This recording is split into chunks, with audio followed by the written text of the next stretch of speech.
Ohm's law के बारे में पढ़ेंगे और उसके प्रैक्टिकल को कंप्लीट करेंगे। ओम्स लॉ का सर्किट क्या है मैं आपको दिखा देता हूँ। ओम्स लॉ में क्या है कि ये V प्रोपोर्शनल I होगा। जैसे V की वैल्यू बढ़ेगी वैसे I की वैल्यू बढ़ेगी। कांस्टेंट क्या होना चाहिए? टेम्परेचर। टेम्परेचर क्या होना चाहिए? कांस्टेंट होना चाहिए। उसके लिए मैं आपको सर्किट दिखा दे रहा हूँ। इधर क्या होना चाहिए कि अपने पास पावर सप्लाई होना चाहिए। एक स्विच लेंगे, एक किलो ओम का रजिस्टर लेंगे और वो क्या लेंगे? एक अमीटर लेंगे। दूसरा इसको कनेक्ट कर देंगे। अमीटर में जब भी हम वैल्यू को चेक करेंगे तो कैसे चेक करेंगे? सीरीज बना के। तो इस सर्किट को हम इस ब्रेडबोर्ड पे आपको करके दिखाते हैं। ठीक है, सर्किट समझ में आया? ये स्विच है। अब इधर एक चीज़ और ध्यान दे दो कि हम बार बार क्या करेंगे कि V और I की वैल्यू को चेक करना है। तो मैंने क्या किया है, फिक्स्ड एक रजिस्टर लिया है। फिक्स रजिस्टर कितना लिया है? 1 किलो ओम का। इसके लिए मुझे क्या करना है कि मैं R इक्वल टू क्या होता है? V upon I। तो अगर हम V की वैल्यू को फाइंड करेंगे, V का वैल्यू हम पहले कितना ले रहे हैं? 6 वोल्ट। 6 वोल्ट लेंगे और I की वैल्यू देखेंगे। तो 6 अगर ले लिया, I की वैल्यू निकालना है। ठीक है, R का वैल्यू हमने कितना लिया है? 1। तो I इक्वल टू क्या होगा? V अपान R। 6 अपान 1 किलो ओम। तो ये अगर हम कैलकुलेट करेंगे तो 6 क्या होगा? Milli ampere. क्या हो जाएगा? 6 मिली एम्पियर। अब ये हमारा क्या है? थ्योरेटिकल वैल्यू है। प्रैक्टिकल में हम चेक करेंगे। अगर हमारा प्रैक्टिकल वैल्यू अगर 6 से थोड़ा बहुत कम, लगभग 5.95 या 94 आता है मिली एम्पियर, तो वो वैल्यू सही है, वैलिड है। और वोल्टेज के अकॉर्डिंग अगर हमने वोल्टेज 6 दिया है तो ये भी उसके अकॉर्डिंग घट रहा है कि बढ़ रहा है देखेंगे। ऐसे फिर हम 9 वोल्ट पे चेक करेंगे और 12 वोल्ट पे चेक, वो हम प्रैक्टिकल में देखेंगे। ठीक है, तो आगे हम प्रैक्टिकल को देखते हैं। उसके लिए हम सर्किट को कंप्लीट करते हैं। मैंने क्या किया है, एक स्विच का यूज किया। ये मैंने पावर सप्लाई से वोल्टेज को ले लिया। ठीक है, अब उसके लिए मैं 1 किलो ओम का, ये कौन सा रजिस्टर है? फिक्स रजिस्टर है 1 किलो ओम का। और इसमें जो आगे देखते हो तो बताते हैं फिर। इसको मैंने क्या किया, रजिस्टर को लगा दिया। दूसरा ये पावर सप्लाई इसमें यूज करते हैं, पावर सप्लाई का कनेक्ट कर दिया। अब देखो तीसरी चीज़, ये निगेटिव को मैं कहाँ लगा दिया? निगेटिव में।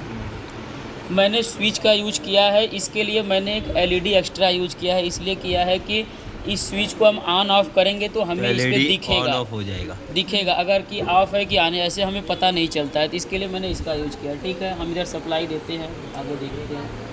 ये लिया कितना है? 5.9। ठीक है, 6 वोल्ट के लगभग है। अगर हम इसको थोड़ा और बढ़ाते हैं तो ये क्या है? 6 वोल्ट। इसको थोड़ा सेट करते हैं। ठीक है, 6 वोल्ट पे है। अब देखो हमें करना क्या है कि हम स्विच को ऑन करते हैं। स्विच को ऑन किया, सप्लाई आ रही है।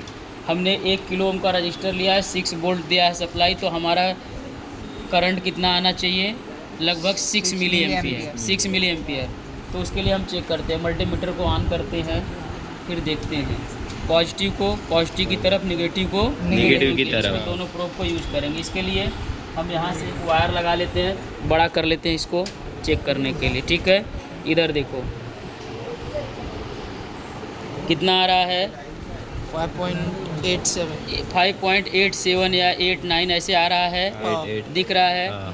ठीक है, अब देखो मैं इसको बंद कर देता हूँ। आपको इस प्रैक्टिकल में बताया गया है कि टेम्परेचर क्या होना चाहिए? कांस्टेंट।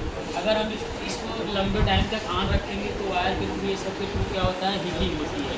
इसलिए हमें तुरंत प्रैक्टिकल करते समय जैसे ही अपना रीडिंग लिया इसको बंद कर देना चाहिए। और ये जो वैल्यू अपना 5.89 या 87 ऐसे थोड़ा जो कम आ रहा है 6 से, उसका रीज़न क्या है कि ये जो हम रजिस्टेंस यूज करते हैं, ये रजिस्टर जो है ±5% टॉलरेंस होता है। तो इसकी वैल्यू 950 से लेकर के 1050 के बीच में होती है। इसलिए थोड़ा सा इसकी वजह से ऐसा हो रहा है। ठीक है, अब हम दूसरा चेक करते हैं। दूसरा क्या करेंगे कि इसकी जो वैल्यू है उसको क्या कर देंगे? 9 वोल्ट पे चेक करते हैं।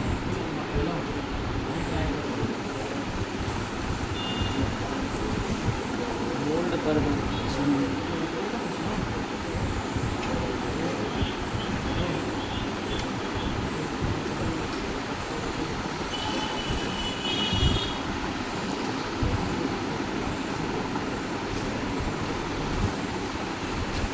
बराबर है। 9 है, बीच में होल्ड कर दिया करो। ठीक है, 9 किया। अब हम इसको फिर इधर से ऑन करते हैं। वो वैल्यू रीडिंग वाली लिखते जाओ, कैलकुलेट और मेजर्ड। ठीक है, ये जो आ रहा है वो लिखते जाओ, वो तो बता देंगे। 5.87। अभी देखो, अब इधर चेक करते हैं कितना आता है। देखो कितना आया, 83, 85, 86। लिख लो वैल्यू 8.87 जो आ रहा है। तो आपने देखा कि जैसे जैसे मैं इधर वोल्टेज बढ़ा रहा हूँ, इधर करंट की वैल्यू पे भी इफेक्ट आ रहा है। हाँ। ठीक है, एक बार हम इसको 12 वोल्ट पे करके देख लेते हैं। ये जो अपना पावर सप्लाई है 0 to 32 वोल्ट तक डीसी सप्लाई देगा। तो हम इसको 12 पे कर देते हैं।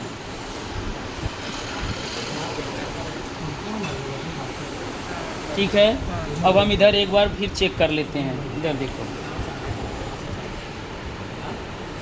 कितना आ रहा है, 11.9192। ठीक है, तो आपने देखा कि जो मैंने वैल्यू कैलकुलेट किया था ओम्स लॉ के थ्रू उतनी वैल्यू आ रही है। ठीक है, प्रैक्टिकल और मेजर्ड में थोड़ा सा डिफरेंस है, इसलिए है कि ये जो रजिस्टर है इसमें टॉलरेंस की वजह से ऐसा हो रहा है। ठीक है, ओके।